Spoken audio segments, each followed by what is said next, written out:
Itu kain yang tebal, yang lembut. Ini kain jenis mahal. Antaranya ini di antara hadis yang daripada Jabir radhiyallahu anhu qala Nabi sallallahu alaihi wasallam. Jabir meriwayatkan Nabi bersabda, Nabi kata, hal lakum min anmat, adakah kamu memiliki pakaian daripada baldu? Qultu, maka aku pun menjawab, wa anna yakunu lana al-anmat, dari mana kami boleh dapatkan baldu itu? Qala ama innahu sayakunu lakumul anmat, fa ana aqulu laha, ya'ni mura'atah. Beliau bersabda, sungguh akan terjadi pada kalian suatu hari nanti, ketika itu kamu dapat memakai baldu. Kemudian aku katakan kepadanya, maksud istrinya, akhiri anni anmataki, yaitu berikan kepada aku baldu kamu, kain baldu kamu. Fataqulu, maka istriku berkata, alam yaqulin Nabi sallallahu alaihi wasallam innaha satakunu lakumul anmat fa'ada'uha. Bukankah Nabi telah bersabda bahawa suatu hari nanti kalian akan memiliki dalam ini permainan ini, yaitu kain baldu, lalu aku pun membiarkan. Ini disebutkan tentang Nabi SAW menyebutkan akan datang juga pada waktu kamu nanti kain yang lebih baik, ataupun kain yang kita sebut antaranya baldu, ataupun kain-kain yang lain yang boleh kita gunakan lebih baik daripada pada zaman Nabi SAW. Dan hukumnya memang harus untuk dipakai, kecuali perkara-perkara yang kita gunakan, kita memakai pakaian yang melampaui batas ataupun pembaziran yang besar, maka itu dilarang oleh Nabi SAW. Ini dalam hadis ini disebutkan namtun. Namtun ini artinya baldu, yaitu kain baldu yang tebal tetapi lembut. Dalam maksud yang lain juga membawa maksud kain selimut. Pada waktu itu kain yang nipis sahaja dijadikan selimut. Maka pada zaman kita kain yang banyak lagi jenis, yang datang dari kapas pun ada, yang dari baldu pun ada. Dan di antaranya tidak ada larangan untuk memakai kain-kain yang elok tadi untuk dijadikan pakaian ataupun selimut. Kemudian haramnya menjulurkan kain kerana kesombongan. Haramnya kita melunjurkan, melabuhkan kain kita kerana kesombongan. Antaranya hadis Ibnu Umar anna Rasulullah sallallahu alaihi wasallam qala la yanzurullahu ila man jarra thawbahu khuyala. Ibnu Umar meriwayatkan bahawa Nabi sallallahu alaihi wasallam bersabda, Allah tidak akan melihat orang yang menjulurkan, orang yang melabuhkan pakaiannya dengan maksud ia berlaku sombong. Maksudnya kalau sengaja kita memakai pakaian yang labuh membawa maksud kita sombong juga, maka ia merupakan perkara yang dilarang oleh Nabi SAW. Dan Allah juga tidak menyukai orang-orang yang ada di dalam hati seseorang rasa sombong, kerana semuanya adalah ciptaan daripada Allah dan pemberian Allah Subhanahu wa taala. Dalam hadis yang lain disebutkan al-kibriya'u ridai, yaitu sifat sombong ini hanya selendang aku, Allah sebut, yaitu hanya sifat-sifat Allah sahaja yang layak, yang kita sebut Allahu Akbar, Allah Maha Besar.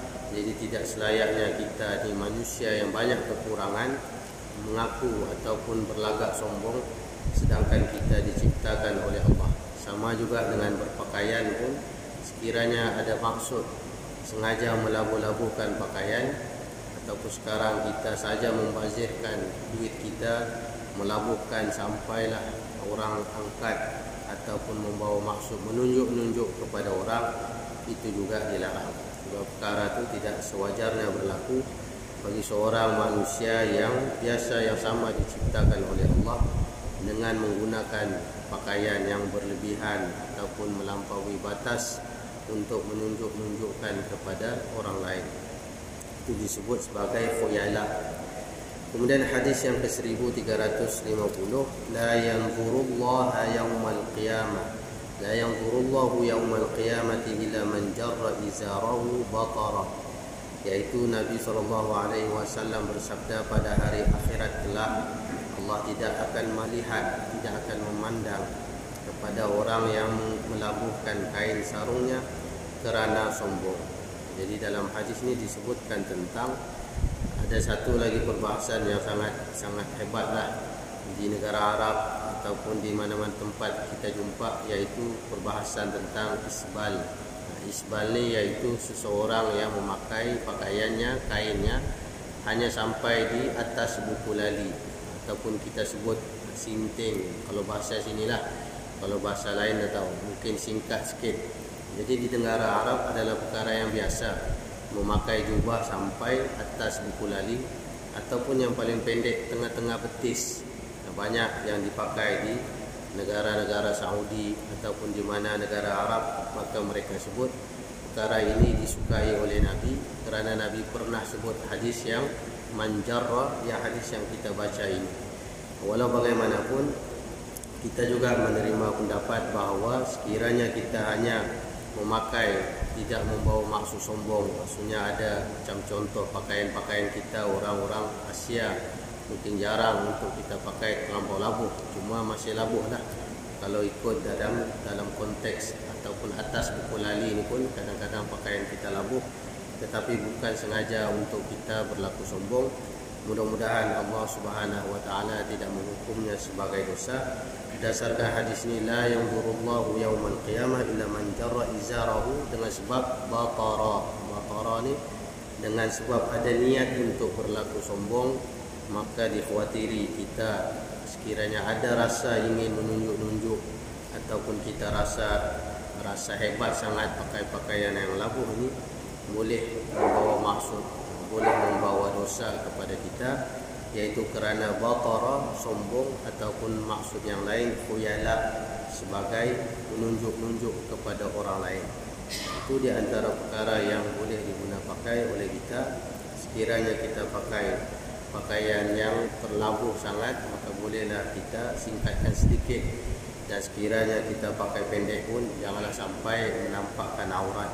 Kebiasaannya di negara Arab ni sampai pendek, disebutkan sampai tengah-tengah betis, maka itu pun diguna pakai di negara Arab sebagai perkara yang biasa dipakai pakaian mereka, sama ada jubah, seluar ataupun pakaian yang biasa mereka gunakan sewaktu sembahyang. Itu perkara yang jarang-jaranglah dan tidak sama dengan budaya kita. Itu antara perkara yang boleh kita ambil perhatian, dan kita jangan memandang serong pula apabila nampak ada orang yang pakai yang singkat, khususnya lelaki, kerana ia memang ada hadis tentang larangan daripada melabuhkan bawah sehingga bawah buku lali. Jadi perbahasan itu memang sangat dahsyat, kerana ada di antara mereka menerima pendapat kita yang dengan sebab tidak sombong boleh, tapi ada di antara mereka tidak menerimanya kerana mereka kata lebih baik keluar daripada khilaf, al-khuruju minal khilaf, iaitu mereka meningkatkan pakaian mereka. Jadi ini maksudnya lelaki, bukan perempuan. Perempuan sebaiknya dilabuhkan, lelaki mungkin lebih singkat sedikit, maka lebih elok. Jadi ini di antara dua perbezaan pakaian di antara lelaki dan perempuan. Cuma mungkin kita jarang dengar ataupun kita rasa janggal apabila kita pakai pakaian yang pendek, terutamanya seluar. Tapi kalau di negara Arab, biasa orang negara Arab pakai kot, tetapi tengok seluarnya pendek. Ini disebutkan tentang memang mereka sudah beramal dengan hadis bahawa mereka ini tidak akan melabuhkan seluar atau kain mereka ataupun jubah mereka lebih daripada buku lali. Kemudian larangan berjalan dengan menyombongkan pakaian. Hadis ke-1351 daripada Abu Hurairah berkata, Abul Qasim, yaitu Nabi. Abul Qasim ni pun di antara ada isu, yaitu penggunaan Abul Qasim ni tidak boleh digunakan pakai kepada orang lain, kerana Nabi menggelarkan Nabi sendiri Abul Qasim kerana anak Nabi Al-Qasim dulu meninggal dunia, lalu Nabi sebut, aku ini Abul Qasim, bapa kepada Qasim yang telah meninggal dunia. Maka ada di antara para ulama mengkhususkan Abul Qasim ini hanya layak dipakai oleh Nabi SAW. Jadi kalau kita nampak dalam hadis qala Abul Qasim, yaitu Rasulullah SAW. Bainama rajulun yamshi fi hullatin tu'jibuhu nafsuhu. Ketika seorang lelaki berjalan mengenakan jubah, hullah juga jubah, tu'jibuhu nafsuhu, berjalan dengan sombong, murajjilun jummatahu, ia akan ditelan oleh bumi, dan in khasafallahu bihi, dan ia akan tetap bergoncang-goncang dalam perut bumi, fahuwa yatajaljalu ila yaumil qiyamah, sehinggalah datang hari kiamat. Rawahul Bukhari wa Muslim. Ini pun diantaranya perkara yang kita boleh elakkan, walaupun kita rasa boleh pakai singkat, okey sudah. Kemudian pakai pakaian warna-warna yang Nabi suka pun okey sudah. Tetapi malangnya ada satu lagi yang kita lupa tanggalkan dari sifat kita, yaitu berasa hebat dengan orang lain. Ini kena elakkan daripada diri kita. Dalam bahasa Arab ada beberapa sifat yang perlu kita jauhkan, yaitu antaranya yang pertama orang-orang yang sombong, ataupun kita panggil takabbur, yaitu sifat antara sifat mazmumah yang sangat dibenci oleh Allah Subhanahu wa taala. Takabbur ni lebih kurang kita sebut sombonglah, ataupun suka merendahkan hak orang lain. Sombong ni dalam bahasa Arab apabila ia boleh merendah-rendahkan orang lain, memijak-mijak orang lain. Maksudnya dia merendah-rendahkan kita lah, macam kita tahulah sombong. Ada satu sifat lagi, al-ujub. Al-ujub ini antara sifat yang sukar untuk kita buang, kerana ia tidak kelihatan pada orang lain, tetapi disedari oleh diri sendiri. Contohnya, apabila seseorang itu pakai pakaian yang mungkinlah elok lah, ataupun dia pakai pakaian yang mahal, beli pakai Levi's ke, ataupun pakai daripada ni buatan Korea ke, tiba-tiba pakai mahal, kemudian rasa-rasa hebat. Apabila ada orang lihat-lihat pakaiannya, orang pun kata, hebatnya pakaian kau ni, beli mana? Yang ni orang yang jauh-jauh saja boleh beli, orang yang biasa pergi overseas saja boleh beli. Walaupun asalnya mungkin dia bukan takabur, tetapi apabila dia berjalan saja dia rasa hebat. Al-ujub, ujub ni maksudnya hairan kepada kehebatan diri sendiri. Sama juga contohnya orang baca Quran, baca sedap-sedap, baca kuat-kuat, akhirnya apabila dirasakan dia hebat betul suara aku ni, orang lain pun dah boleh tiru, jadi dia rasa hebat. Itu membawa maksud al-ujub. Jadi dalam hadis ni Nabi sebut itu jibuhu nafsuhu, dia hairan atas kehebatan dirinya dia pakai baju. Cuma dalam ni disebut terjemahan ni sombong, tapi dalam bahasa Arab satu lagi al-ujub, iaitu berasa hairan atas kehebatan diri sendiri. Contohnya dalam kelas kita dapat jawab saja, jadi rasa hebat betul aku, semua dapat jawab. Itu pun dikira al-ujub, iaitu hairan dengan kehebatan diri sendiri. Orang yang ada rasa macam ni kadang-kadang termasuk semua orang. Sama ada orang itu memang sudah peringkat, maksudnya atasan. Para ulama pun takut dengan sifat ni, kerana ditakuti kalaulah ada rasa sifat ni, maka eloklah kita serahkan kepada Allah. Contohnya orang puji kita dengan sebab bacaan kita bagus, maka kita sebut haza min fadli rabbi, ini adalah anugerah daripada Allah Subhanahu wa taala. Kalau orang puji kita, "Woi bagus lawa pakaian kamu," haza min fadli rabbi, ini di antara fadilat ataupun kelebihan yang Allah beri. Supaya cepat-cepat kita ingat akan nama-nama Allah, supaya kita cepat-cepat ingat bahawa semua yang baik-baik ini datangnya daripada Allah. Kemungkinannya menjadi nikmat sementara ataupun nikmah. Nikmah ni maksudnya seksa, iaitu seperti istidraj, iaitu nikmat yang Allah beri semata-mata menjahanamkan orang itu. Itu pun di antara perkara yang kita khawatir. Apabila kita banyak harta, pilih sama ada Allah bagi ini betul-betulkah untuk kebaikan kita.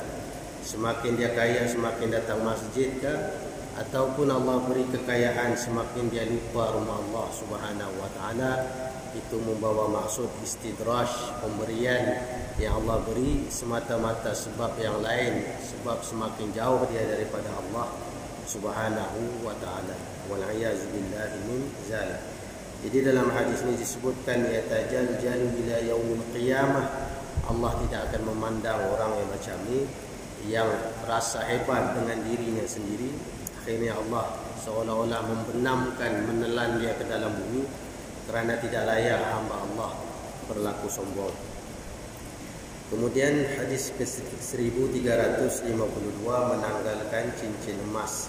Hadis Abi Hurairah radhiyallahu anhu an Nabi sallallahu alaihi wasallam annahu naha an khatam al-dhahab, yaitu Nabi sallallahu alaihi wasallam melarang lelaki lah memakai cincin emas. Jadi adapun yang boleh adalah perak ataupun yang lain lah, yaitu besi dan sebagainya. Itu sudah kita ketahui. Yaitu antaranya lagi 1353, anna Rasulullah sallallahu alaihi wasallam istana'a khataman min dhahabin. Nabi pernah membuat cincin dari emas. Wa kana yalbasuhu fayaj'alahu fassahu fi batini kaffihi, dan menghadapkan mata cincinnya ke telapak tangannya, maksudnya terbalik. Kemudian fasana'an nas, kemudian apabila Nabi mengenakan, orang ramai pun buat benda yang sama.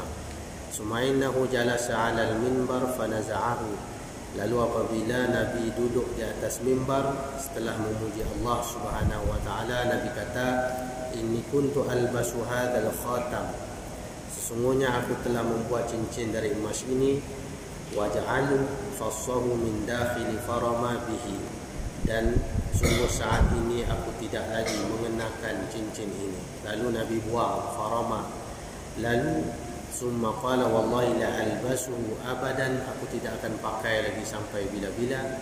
Fa nabadhan nasu khawatimahum, lalu semua para sahabat buang pada saat yang sama. Hadis ini diantaranya bagaimana Nabi apabila pakai membawa maksud sebelum tu tidaklah dilarang, tetapi selepas diwahyukan maka Nabi tunjukkan cara macam mana perkara ini tidak layak bagi orang lelaki yang muslim memakainya. Maka Nabi buang, akhirnya para sahabat yang lain pun buang terus. Di dalam hadis ini disebutkan tentang bagaimana para sahabat as-sam'u wa ta'ah, mereka ini apabila dengar saja suruhan atau larangan mereka terus buat tanpa tangguh-tangguh lagi. Beza dengan kita ni generasi yang jauh sangat. Apabila larang saja mulalah macam-macam alasan, mau tahu sebab, mau tahu kajian-kajian sains dan sebagainya. Sedangkan para sahabat tidak perlu tanya kenapa, mereka terus saja buat. Sama juga dalam satu hadis yang lain, apabila seorang sahabat yang hanya bawa buah-buahan sama-sama pergi jihad, dia kata, ya Rasulullah, apakah pahala berjihad ni? Nabi kata, kalau kamu mati syahidan, mati dalam medan peperangan ini, dakhalal jannah, kamu akan masuk ke dalam syurga. Lalu orang tadi buang terus buah-buahan di belakangnya, terus dia serang, dan akhirnya mati syahid di hadapan Nabi SAW. Tanpa tanya apa lagi, terus saja serang dan akhirnya mati syahid. Lalu Nabi berbangga dengan orang tadi yang terus saja buat dengan as-sam'u wa ta'ah, dengar apa yang Nabi suruh dan mereka buat, dan dia dapat ganjaran masuk ke dalam syurga Allah kerana mati dalam syahid menegakkan agama Allah Subhanahu wa taala.